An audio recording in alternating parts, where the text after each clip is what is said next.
कौन आपण माने जानिछंती जणे मनीष खाद्य न खाइकी केते दिन बंची रही पारिबो। खाद्य न खाइबा परिस्थिति तीन प्रकार रही थाए। किछि समय रे आमे निज इच्छा रे आमे उपवास करिथाउ जेमिति हे गला धार्मिक परिस्थिति रे एवं 2 नंबरटी हैला हमर ओबेसिटी जोटा कि हमर फैट लॉस पई मध्य किछि लोक उपवास बा फास्टिंग करिथांती एवं तृतीयटी हैला खाद्य न मिलिबा पई मध्य किछि लोक उपवासर शिकार होइथांती। Hello everyone, this is Pradeep Jena. आपण मानकु स्वागत करछि मोर यूट्यूब चैनल प्रदीप एडुवर्स को। एक्जाक्टली आमे कहि परिबा नाही जे गोटे मनीष केते दिन पर्यंत बंची रही पाइबो न खाद्य खाइकी। एहा निर्भर करे ताहार शारीरिक ओजन, एनवायरनमेंट रो तापमात्रा, शारीरिक स्वास्थ्य अवस्था एवं सबुठारु गुरुत्वपूर्ण हैला ताहाकू पानी दिया जाउछि ना नाही। किछिटा डॉक्यूमेंटेड केस रे मेडिकल सुपरविजन सहित मनीष 40 रु 70 दिन पर्यंत मध्य बंची रही खाद्य न खाइकी, किंतु ताकू पानी दिया जाउथिला। आसंतु जानिबा जणे मनीष जदि खाद्य खाइबा बंद कर देउछि ताहले तार शरीर रे कोन विघटन घटुछि।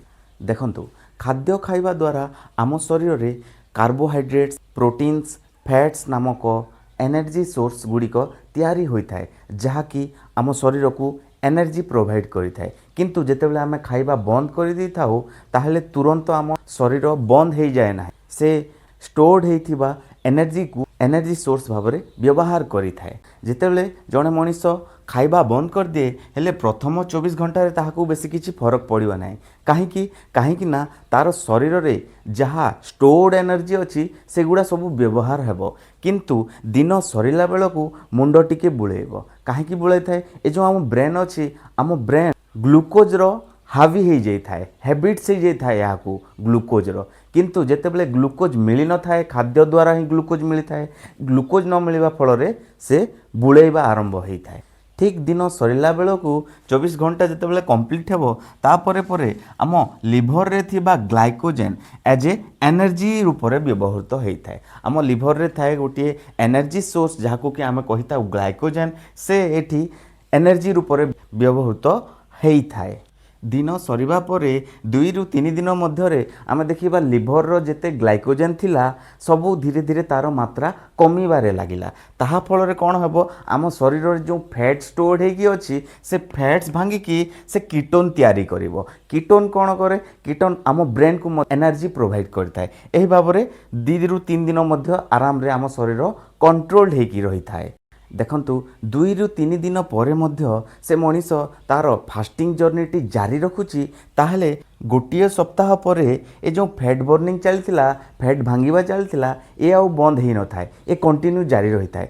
ता सहित कौन होता है, जो शरीर रे थिबा मसल, बॉडी मसल से धीरे धीरे भांगिबारे लगी थाए। आउ आमे जानिचे जदि मसल धीरे धीरे जदि डिक्रीज हेबार लागुची भांगिकी, ताहले वेट हेवी वेट लॉस हेई थाए। सेइथि पई गोटे सप्ताह परे शरीर वेट लॉस हेबार कारण मध्य पालटी थाए। ता सहित vitamin deficiency, organ damage, infection risk, heart problems एगुड़िक मध्य देखिबाकू आमे पाई थाउ। मुख्यतः ए जो फास्टिंग जर्नी को गोटे सप्ताह रु अधिक पर्यंत जदि आमको जारी रखिबार अछि, ताहले आमको पानी रो एसेंशियल हबो। पानी एठी इम्पोर्टेंट रोल प्ले करे, काहेकि जदि आमे पानी पिउछे ताहले ही आमे एई जाए गति करि परिबा। किंतु जदि आमको पानी न मिलला ताहले 2 रु 3 दिन मध्यरे आमर जीवन जाई पारे। फन फैक्ट्स एहा जे किछिटा जीवजंतु अछंती जो माने कि हाइबरनेशन माने शीत निद्रा समय रे विंटर सीजन रे जेतिकी ठंडा हेई थाए